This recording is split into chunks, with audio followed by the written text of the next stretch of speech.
Dice un proverbio chino antiguo que los movimientos de las alas de una mariposa pueden percibirse del otro lado del mundo. Trasladado a nuestros tiempos, puede interpretarse que existe tal interdependencia entre objetos y eventos que ninguno de ellos se sustrae a la influencia recíproca. Es verdad que aseverarlo no pasa de ser una especulación teórica, pero sin embargo es cierto que las comunicaciones y los traslados de personas y mercancías son cada vez más veloces y es evidente la inmediatez con que pretenden los hombres obtener respuestas a sus demandas y al cumplimiento de tareas encomendadas. Además, se acuerdan convenios entre naciones para complementar acciones y, en consecuencia, de modo sinérgico, se mejore la calidad de productos y servicios. Todo ello ha generado una forma de vida que caracteriza nuestro mundo en la actualidad, especialmente en las sociedades más desarrolladas.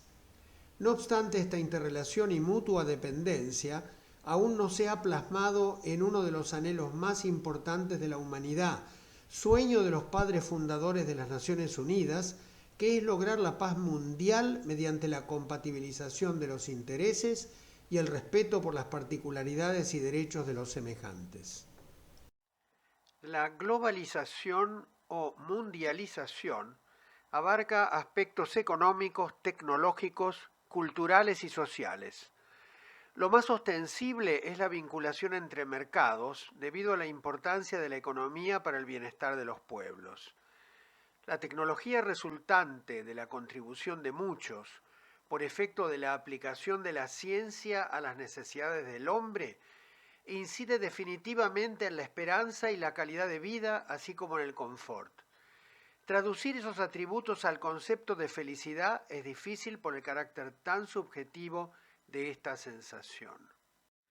La compleja telaraña de factores económicos y tecnológicos condiciona comportamientos sociales y culturales que tanto la economía como la tecnología deben resolver, con lo cual se va creando en forma progresiva una espiral ascendente de presiones y exigencias para mantener y supuestamente mejorar el estatus social alcanzado.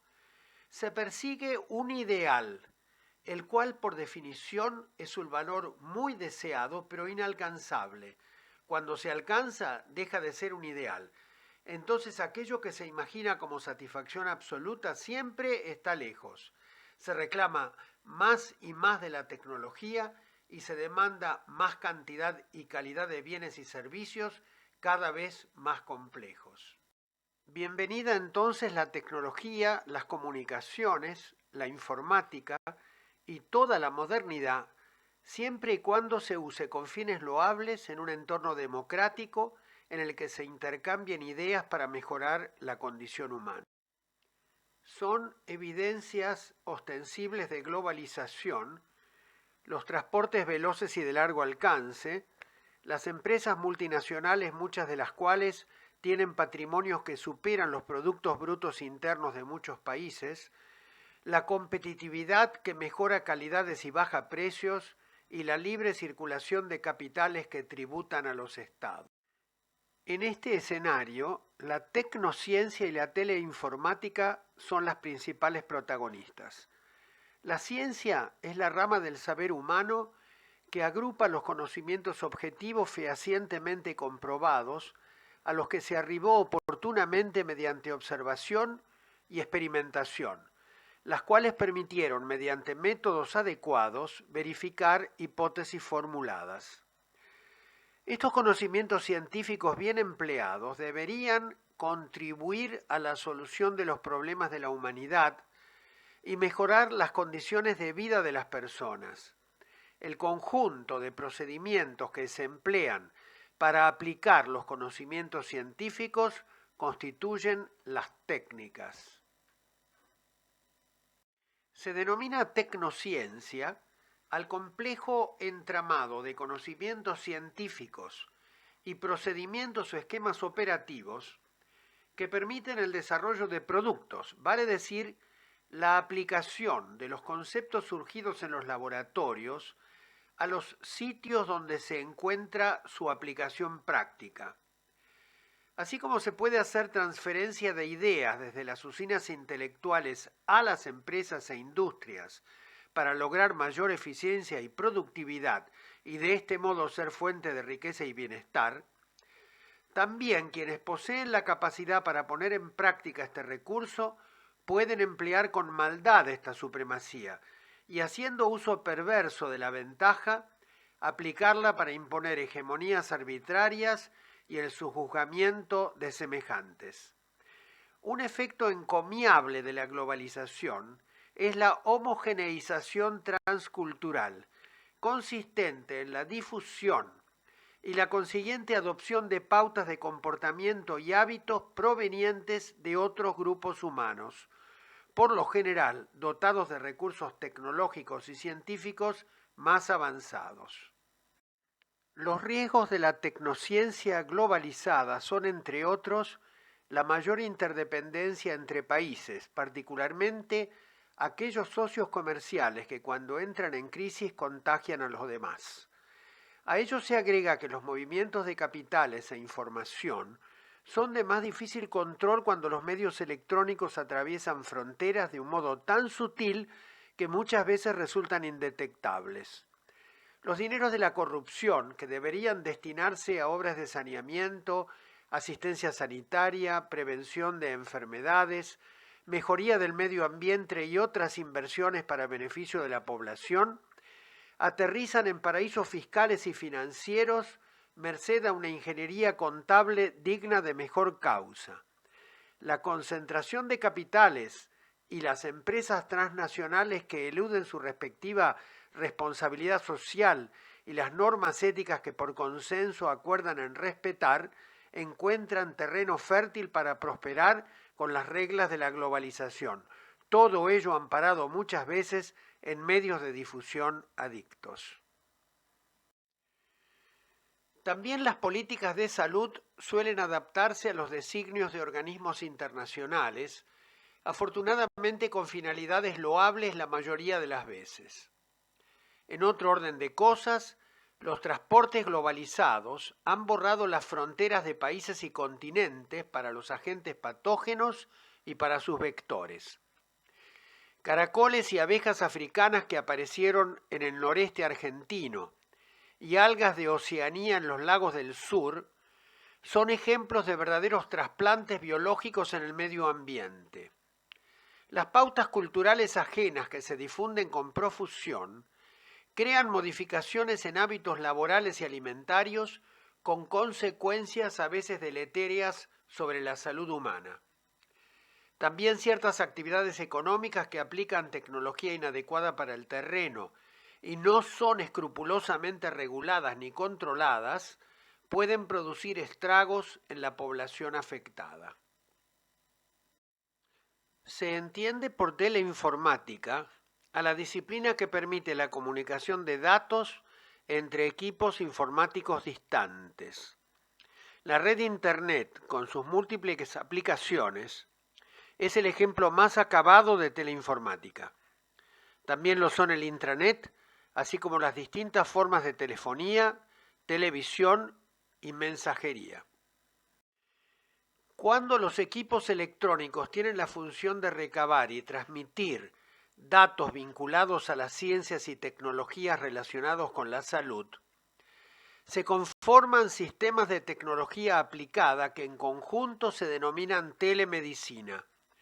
Son ejemplos las transmisiones de imágenes radiológicas o de trazados electrocardiográficos, así como la tecnología que permite el manejo de robots quirúrgicos. La Organización Mundial de la Salud define telemedicina como el suministro de servicios para atención sanitaria a través de tecnologías de información y comunicación cuando constituye un factor crítico la distancia entre los recursos diagnósticos, terapéuticos y de educación médica por una parte y los destinatarios por la otra. Esta definición es muy precisa. Se señala que el objetivo de la telemedicina es tanto asistencial como formativos.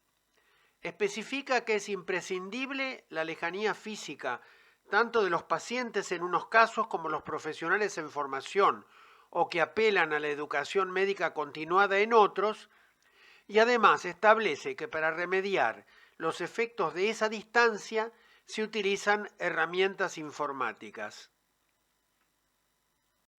Mencionamos entre las ventajas de la telemedicina las siguientes: la mejoría de la gestión de la demanda asistencial, la reducción en los tiempos de internación, el control para evitar la multiplicación de actos médicos, exámenes complementarios, la disminución de los traslados de pacientes, la posibilidad de verificar parámetros a distancia, como por ejemplo la actividad eléctrica del corazón, la posibilidad de manejar equipos desde lejos, como por ejemplo los robots quirúrgicos, la mejor comunicación entre profesionales, como son los casos de teleconferencias y consultas para segunda opinión, la mayor accesibilidad de los pacientes a los prestadores de asistencia médica mediante la optimización de los procesos, como por ejemplo la obtención de turnos por Internet y la educación a distancia. La publicación escocesa que se muestra en pantalla menciona las ventajas del empleo de celulares inteligentes por parte de médicos jóvenes, ya que mediante este dispositivo pequeño y portátil se puede recabar información para el diagnóstico y manejo asistencial de aplicación frecuente. Pero también hay aplicaciones en los teléfonos celulares para control de tensión arterial, frecuencia del pulso y glucemia. En esta pantalla se muestran ejemplos de alta tecnología médica, un robot quirúrgico, un laboratorio de análisis clínicos de última generación, un tomógrafo multicorte y una unidad de cuidados especiales para casos muy complejos. Las imágenes capturadas por un tomógrafo o un resonador pueden ser vistas en un sitio distante con absoluta fidelidad, merced a su transmisión satelital, para ser analizadas por expertos quienes producen los informes y los devuelven por correo electrónico o los suben a una página de Internet. Las prescripciones medicamentosas son más seguras si se verifica mediante consultas en Internet que no existen interacciones entre drogas. Muchas formas de educación médica, las interconsultas y las teleconferencias son posibles merced a recursos electrónicos. La transmisión de imágenes de preparados histológicos permite el diagnóstico de casos inusuales por parte de especialistas de centros de referencia sin necesidad de trasladar personas ni muestras. Los robots son brazos mecánicos que pueden ser manejados a distancia por los cirujanos. Ello constituye la cirugía robótica, telepresencia, telecirugía o cirugía asistida por computadoras. Cada uno de estos brazos mecánicos lleva ya sea una cámara de alta definición o los instrumentos de trabajo, como pinzas y tijeras u otros dispositivos de corte y sutura. Las partes se articulan entre sí para permitir movimientos similares a los de un brazo humano, el hombro y el torso. Los robots quirúrgicos son controlados por los cirujanos sentados en consolas conectadas con el sistema. El robot no puede operar al paciente en forma autónoma, porque sus movimientos son una extensión de los del cirujano. Por ello se lo denomina robot esclavo. Para que los brazos mecánicos puedan conferir a los instrumentos la motilidad necesaria, deben imitar las posibilidades de desplazamiento que tienen las extremidades superiores y el torso de los seres humanos. Poseen la rotación de la cintura, la del hombro, los movimientos de un brazo humano, así como los del antebrazo, muñeca y mano. El equivalente a los dedos hace prensión de los instrumentos. En esta lámina se muestran una fotografía de los brazos mecánicos y debajo un dibujo con las distintas articulaciones que ellos poseen. Sugiero detener el video mediante un clic del mouse sobre el icono de pausa y observar el equivalente a cada una de las articulaciones del brazo robótico y compararlo con las articulaciones de la escultura del discóbolo. Una vez hecho esto, se puede continuar con el desarrollo del tema. En esta lámina puede verse un modelo de robot quirúrgico. Un asistente prepara los brazos del robot sobre la mesa de operaciones donde se ha de ubicar el paciente. Se observan los brazos mecánicos que moverán los instrumentos y la óptica. Estos instrumentos y la óptica se introducen dentro del organismo a través de sendos orificios resultantes de pequeñas incisiones en los tegumentos y en los músculos de la pared torácica o abdominal. Estas maniobras iniciales están a cargo del mismo cirujano o un cirujano asistente. El cirujano principal se ubica frente a una consola en cuya pantalla de realidad virtual recibe las imágenes recogidas por la óptica. Mediante maniobras diversas moviliza los instrumentos para seccionar, disecar y suturar órganos y tejidos. La distancia física entre el cirujano y el paciente carece de importancia debido a que la tecnología en comunicaciones, la conexión de datos a alta velocidad y la gestión de la información permiten realizar actos quirúrgicos a pacientes ubicados en sitios lejanos. Entonces, no solamente se pueden transmitir los textos y el material gráfico que describen las operaciones para que se logre reproducir gestos y maniobras quirúrgicas en otras partes del mundo, sino también es posible telecomandar instrumentos para que lleven a cabo los complejísimos movimientos que se les induce. En este artículo periodístico publicado por el diario La Nación de Buenos Aires, se alerta sobre los posibles efectos indeseados de la aplicación de los recursos informáticos al área de la salud. En él se advierte sobre los riesgos de la violación de la privacidad si se hace mal uso de la información que circula por redes virtuales, que pueden contener resultados de pruebas genéticas masivas, registros de indicadores corporales o referencias a personalísimos antecedentes clínicos. La difusión indebida de información sensible podría violar la historia clínica que con razón califica el periodista como la última frontera de la privacidad. La interesante ilustración gráfica del artículo es la intimidad de un antiguo caballero violada por quien la observa a través del ojo de una cerradura. Su equivalente actual es un hacker de las historias clínicas informatizadas, y al proceso de revelarlo se lo podría denominar el inglés Clinical Record Leaks, para imitar el apelativo de Wikileaks que se otorgó a la divulgación de información oficial secreta pirateada. Con el deseo de que estas prácticas perniciosas no ocurren, corresponde destacar cuáles son aquellos que imaginamos como efectos ideales de la tecnociencia, aunque recordamos que el ideal no existe. Sin embargo, perseguirlo nos aproxima a resultados deseables.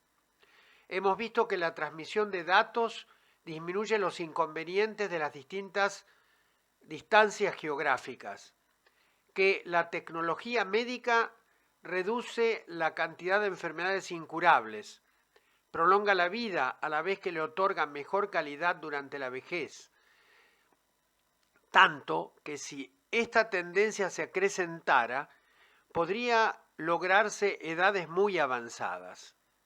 En cuanto a la planificación de la especie, es un tema tabú, porque la intervención arbitraria de la naturaleza y el quebrantamiento de sus leyes puede derivar en consecuencias incontrolables. Las virtudes de la medicina narrativa merecen ser aplicadas en estas circunstancias, aportando ejemplos de la literatura que ilustran los 5 supuestos de esta pantalla. En el diario El País, Vicente Verdú publicó el siguiente texto el cual expresa un pensamiento muy a propósito de la abolición de las distancias geográficas por la tecnociencia. Hasta la llegada de las transmisiones electrónicas, la comunicación mediante el transporte establecía una secuencia lógica de espacios, provincias, fronteras, etc. Con la transmisión electrónica de punta a punta del planeta, el mundo deja de presentarse como una geografía secuencial y reaparece de golpe como un todo.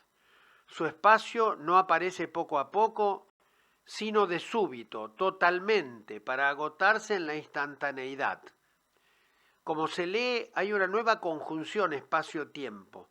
No importa la lejanía, de todos modos prima lo perentorio. Paula Sibilla, en El hombre posorgánico, libro publicado en 2005, dice a propósito que entre los objetivos de la tecnociencia se encuentran la abolición de las enfermedades y de la muerte. Las tecnologías de la inmortalidad están en la mira de varias investigaciones actuales, desde la inteligencia artificial hasta la ingeniería genética, pasando por la criogénica y toda la farmacopea antioxidante. Se pregunta entonces, ¿la propia muerte estaría amenazada de muerte? En relación a la abolición del envejecimiento, la misma autora expresa, con el fin de romper la barrera impuesta por la temporalidad humana, el arsenal tecnocientífico se puso al servicio de la reconfiguración de lo vivo en lucha contra el envejecimiento y la muerte. En tono de humor imaginativo, José Saramago, premio Nobel, escribió en Las intermitencias de la muerte lo siguiente. Al día siguiente no murió nadie. El hecho, por absolutamente contrario a las normas de la vida, causó en los espíritus una perturbación enorme, efecto a todas luces justificado. Basta recordar que no existe noticia en los 40 volúmenes de la historia universal, ni siquiera un caso para muestra de que alguna vez haya ocurrido un fenómeno semejante que pasara un día completo, con todas sus pródigas 24 horas, contadas entre diurnas y nocturnas, matutinas y vespertinas, sin que se produjera un fallecimiento por enfermedad, una caída mortal, un suicidio conducido hasta el final, nada de nada, como la palabra nada. Ni siquiera uno de esos accidentes de automóvil tan frecuentes en ocasiones festivas, cuando la alegre irresponsabilidad o el exceso de alcohol se desafían mutuamente en las carreteras para decidir quién va a llegar a la muerte en primer lugar. La planificación de la especie fue imaginada por Aldous Huxley en el libro Un mundo feliz, como una era en la cual la gestación humana había dejado de ser natural y el desarrollo de los embriones dentro de envases podía ser ahora dirigida mediante sustancias químicas para dar por resultado diferentes tipos de castas adaptadas a los destinos que se les reservaba en una sociedad ordenada según un plan preconcebido. Ira Levin, en el libro Los niños del Brasil, imaginó una generación de 94 niños clonados por Joseph Mengele a partir de material genético obtenido de Adolf Hitler, para contar con las características de comportamiento del dictador nazi. Ellos debían ser criados en un entorno especial y así dar origen a toda una población similar con peculiaridades impuestas por su creador. En esta diapositiva se ha querido hacer ostensible la situación a que nos ha llevado el avance de la tecnociencia médica. La selección natural, tal como la explicaba Darwin, implica que las formas de vida no son estáticas, sino que cambian en forma lenta y gradual por influencia de factores circunstanciales, todo lo cual deriva en que para superar las diferentes contingencias que van apareciendo, Los individuos recurren a sus aptitudes y sobreviven los más aptos de aquellos que entraron en la competencia. Así como en la época clásica se creía que el saber provenía de Dios, y en la moderna se disecó el cuerpo humano para conocerlo una vez despojado de su alma por la muerte, en la reciente era contemporánea, con biotecnología, informática, lectura completa de la secuencia del genoma humano y la posibilidad de dar origen a máquinas inteligentes, es posible imaginar al ser humano como una estructura con forma, tamaño y consistencia cuyo comportamiento y actitudes dependen del ADN que lo constituye, de modo tal que hasta la esencia humana podría ser parte del soma.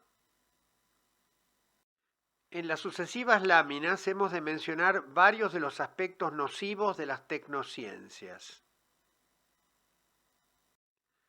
El neologismo infoxicación se emplea para denominar al consumo incontrolable de información, con las posibles consecuencias que pueden derivarse de ello cuando ocurre en personas particularmente vulnerables. Es similar a una adicción que demanda una dedicación cada vez mayor, de las que estas personas no pueden sustraerse porque cuando lo hacen sufren una verdadera abstinencia informativa.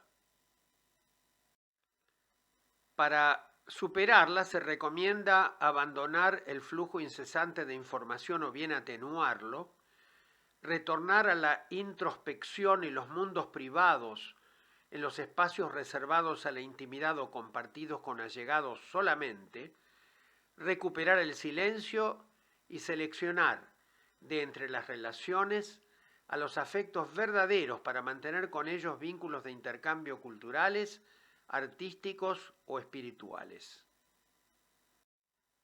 Ocurre que la compulsión por mantenerse actualizado sobre la tecnología, estar pendiente de lo que en ese campo se innova permanentemente, mantenerse en contacto virtual con múltiples corresponsales con quienes intercambiar información de vanguardia, lleva a lo que se ha dado en llamar tiranía del upgrade, porque el individuo sometido a ella requiere permanentemente estar en la cima de la escala o por lo menos un escalón más arriba. La filósofa Sibilia compara a la sociedad clásica en la que el trabajador convencional concurre a las sedes laborales, ocupa su espacio en un recinto limitado por paredes y merced a su disciplina, cumplimiento de horarios y respeto por las jerarquías de poder, logra estabilidad laboral, lo cual le permite atesorar en forma de bienes o dinero. Esta situación podría ser el germen del estrés laboral y el burnout. Por contraposición, la sociedad digital que propugna el mundo globalizado quita significación a los recintos y al simbolismo de los despachos como representativos de la jerarquía. El que posee datos o información es quien ostenta el poder. Si por el tipo de organización a la que se incorpora requiere desempeñarse en un edificio, se prefieren puestos de trabajo en espacios compartidos con divisiones virtuales. Pero si es posible, se logra igual rendimiento en el domicilio del trabajador o donde él elija. De este modo, quien desempeña sus tareas laborales lo hace en un entorno que le es familiar. El horario carece de rigidez, porque la eficiencia se mide sobre la base de rendimiento en lugar de tiempo dedicado o insumido. En lugar de atesorar, los integrantes de esta sociedad digital consumen aquello que prometen pagar en un futuro de acuerdo al potencial rendimiento de sus trabajos y en el interín viven endeudados. No es posible afirmar que este tipo de sociedad modifique favorablemente el impacto sobre la salud física y sobre todo mental. Es probable que, como siempre lo hubo, haya personas que requieren la sociedad de encierro para estar más tranquilas y otras mejor adaptadas a la incertidumbre y la ambigüedad, más creativas y menos rutinarias, afines a la tecnología y la informática, poco estructuradas, vivan más cómodas en la sociedad digital. Por eso es probable que coexistan ambas formas de organización, aunque con tendencia al predominio de la digital. Hubo un cambio de paradigmas en las últimas décadas. Antes la industria producía en relación a los requerimientos. El advenimiento y la difusión del mercadeo genera el apetito por consumir que caracteriza a la sociedad actual, en la cual se imponen los gustos, las marcas, y se fabrican necesidades que en realidad son prescindibles sin ningún detrimento para la vida. Esta situación se ha trasladado al campo de la medicina. Los procedimientos estéticos impuestos por alcanzar un modelo creado, los suplementos vitamínicos no requeridos por quienes se nutren adecuadamente con alimentos, la prescripción de estudios diagnósticos innecesarios requeridos por individuos en respuesta a publicidad engañosa, son ejemplos de consumos indebidos o prescindibles en el campo de la medicina. Uno de los resultados de la globalización es la presencia de grupos transnacionales para la integración, principalmente en el terreno de la economía. El ejemplo más cercano a nosotros es el Mercosur, pero además está el ALCA, la Unión Europea y otros. En lo territorial se desdibujan las fronteras con el apoyo de los sistemas de comunicación que lo permiten, facilitan y estimulan. Los símbolos paradigmáticos pertenecientes a la globalidad son los aeropuertos internacionales, la moda uniformada en la indumentaria, la difusión masiva de los tatuajes, las cadenas de comida rápida, los medios de comunicación, los medicamentos fabricados y distribuidos por laboratorios multinacionales, etc. Estos representantes de la mundialización imprimen a los individuos una forma de consumo y un estilo de vida similares, no importa en qué país residan.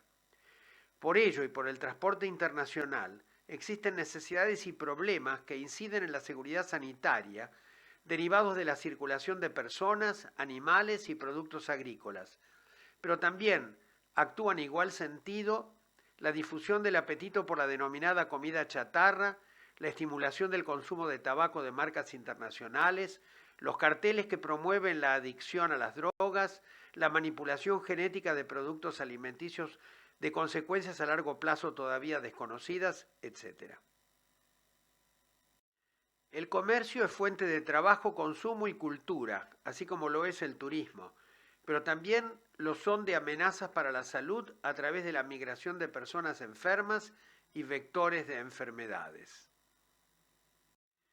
En la era de la globalización, la dirigencia de los grupos de poder y de los grupos económicos de las corporaciones transnacionales tiene comportamientos similares aun cuando resida en países de distintas culturas y sistemas sociopolíticos diferentes. Es decir, que a pesar de estas diferencias, la élite dirigencial se integra por personas de valores encomiables y disvalores similares. Exhiben ostensibles afinidades y se comunican fácilmente mediante convenciones que les son comunes. Los neoliberales son dentro de los sistemas el medio más propicio para el desarrollo de formas locales que permiten integrarse a la globalización. La consecuencia de este proceso ha sido el aumento de la exclusión y la pobreza, con las consecuencias sanitarias que siempre acompañan cuando el producto de la riqueza que las economías generan no se aplica a un programa asistencial educativo igualitario en su calidad. Las enfermedades y la historia de la humanidad. En el siglo II a.C., el sarampión se propagó entre Roma y Asia a lo largo de las rutas de las caravanas. Durante los siglos XIII y XIV, la peste bubónica, cuyos vectores eran las pulgas infectadas, fue llevada a Europa por los jinetes mongoles y luego las ratas tomaron a su cargo la propagación por todo el continente. Los primeros viajes a América trajeron agentes patógenos que se difundieron dentro de la población indígena, la cual se redujo en una gran parte durante el transcurso de los 200 años que siguieron al descubrimiento, la conquista y la colonización. Entre las enfermedades transmisibles que diezmaron esa población se encuentran viruela, sarampión, tifus, difteria y gripe. Más tarde, el infame tráfico de esclavos provenientes de África importó malaria, dengue y fiebre amarilla. John Snow, cuyas publicaciones son históricas, expresó en 1849: las epidemias de cólera siguen las rutas principales del comercio. La enfermedad aparece primero en los puertos marítimos, antes de extenderse hacia el interior de las islas y continentes.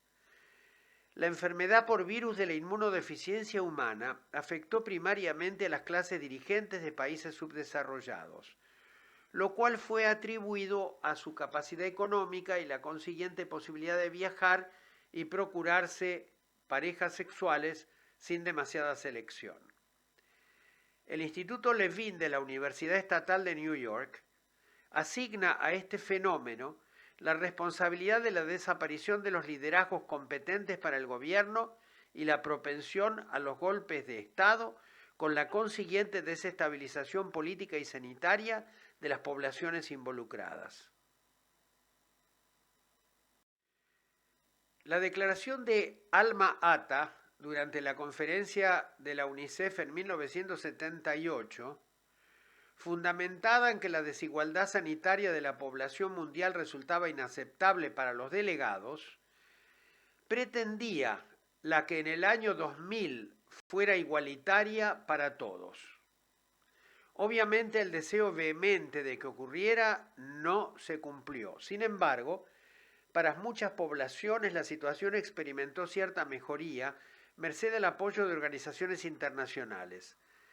Otras poblaciones, en cambio, castigadas por las guerras y las migraciones forzadas, sufren un deterioro absolutamente inhumano que por razones políticas y sociales no se resuelve. La explotación irracional de los recursos naturales, los contaminantes de las industrias inadecuadamente tratados, el efecto invernadero, el denominado agujero de ozono y otros efectos del descuido sobre el medio ambiente tienen consecuencias muy graves sobre la salud humana. Otros efectos de la globalización sobre la salud humana son consecuencia de los cambios culturales y socioeconómicos que se difunden entre sociedades, muchas de las cuales no cuentan con la preparación para adaptarse a las nuevas situaciones que les son impuestas. Trastornos alimentarios por las migraciones que obligan a dietas diferentes a las del territorio de origen, la concentración poblacional en urbanizaciones carentes de servicios públicos acorde a las más elementales necesidades, la difusión incontrolable del narcotráfico que no reconoce fronteras, la sobrecarga laboral en condiciones estresantes, entre otras consecuencias. La singularidad tecnológica es una especulación intelectual. Predice que los cambios en tecnociencia exponencialmente progresivos llevarán a una inteligencia artificial que supere a la humana en un futuro no demasiado lejano. Esta situación ha de cambiar radicalmente nuestro ambiente, de modo tal que hoy resulta impredecible en qué ubicación sociotemporal quedará la especie. Ello se debe a que la superinteligencia así presumiblemente creada podría adquirir autonomía y en tal caso compartir y hasta contrariar decisiones de los hombres. También se imagina que este constructo o entidad hipotética podría llegar a autorreplicarse. Se imagina que las variantes de esta superinteligencia serían, uno, artificial, que es individual en realidad, alojada en una poderosa supercomputadora digital. La segunda variante es la colectiva, consistente en una red de computadoras que hasta lograría cierta autonomía. A través de Internet se concretaría una inteligencia global. La tercera variante es biológica, consistente en el cultivo de tejidos de corteza cerebral que pudiera funcionar. y cuarto, híbrida por fusión entre computadoras y humanos. David Ritchie en 1984 publicó la obra El cerebro binario. En su capítulo 17, titulado La puerta dorada, imagina una operación de neurocirugía mediante la cual se implantaría en el cerebro un dispositivo capaz de conectar la mente natural a la mente artificial de una computadora. El autor lo denominó biochip o microprocesador biológico, que en palabras de Ritchie estaría construido según líneas biológicas en lugar de materiales no orgánicos como el silicio. La consecuencia de este método sería la asociación sinérgica entre las habilidades naturales del cerebro por una parte y la velocidad sumada a la enorme capacidad de almacenamiento de la computadora por la otra. En la actualidad, el concepto de biochip es distinto, vinculado al diagnóstico de enfermedades genéticas y en parte de la disciplina denominada bioinformática. Una de sus aplicaciones es almacenamiento de bases de datos. Estos últimos son ofrecidos en soporte electrónico mediante herramientas y tecnología de información y comunicaciones para ser compartidas en forma pública, gratuita o a título oneroso. Hasta aquí hemos pasado revista a algunos aspectos referidos a la influencia que el fenómeno de la globalización ejerce sobre la medicina. Quien les habla está convencido que los efectos colaterales indeseables a que se hace referencia, con excepción del calentamiento global, el efecto invernadero y el agujero de ozono, poco influyeron de modo desfavorable sobre la salud de las personas. En cambio, los beneficios han sido inmensos y se infiere que serán aún mayores, tal como lo marca la tendencia. Quien les habla ha experimentado las ventajas de las comunicaciones para aportarle los mejores adelantos científicos y tecnológicos a sus pacientes. Muchas veces los rápidos traslados aéreos le han permitido concretar perfeccionamientos para poner al día métodos terapéuticos y diagnósticos, así como traer técnicas novedosas para la práctica profesional. El contacto presencial reiterado con personalidades mundiales de la ciencia fue luego sucedido por intercambios a través de los diferentes medios de comunicación, ya facilitados por la relación personal previa. Si bien el acceso a información es ahora muy fácil por Internet, cuando debe aplicarse a casos particulares, nos han sido muy valiosas las teleconsultas y las televideoconferencias. Varios de los cursos virtuales que ha concretado quien les habla fueron impartidos por expertos calificados de diferentes partes del mundo, con lo cual se enriqueció el aprendizaje, luego multiplicado en los discípulos para beneficios de nuestros pacientes en los centros asistenciales y nuestros alumnos en las universidades en las que actuamos. Deseo que quienes han escuchado esta exposición sean también protagonistas de la buena medicina globalizada.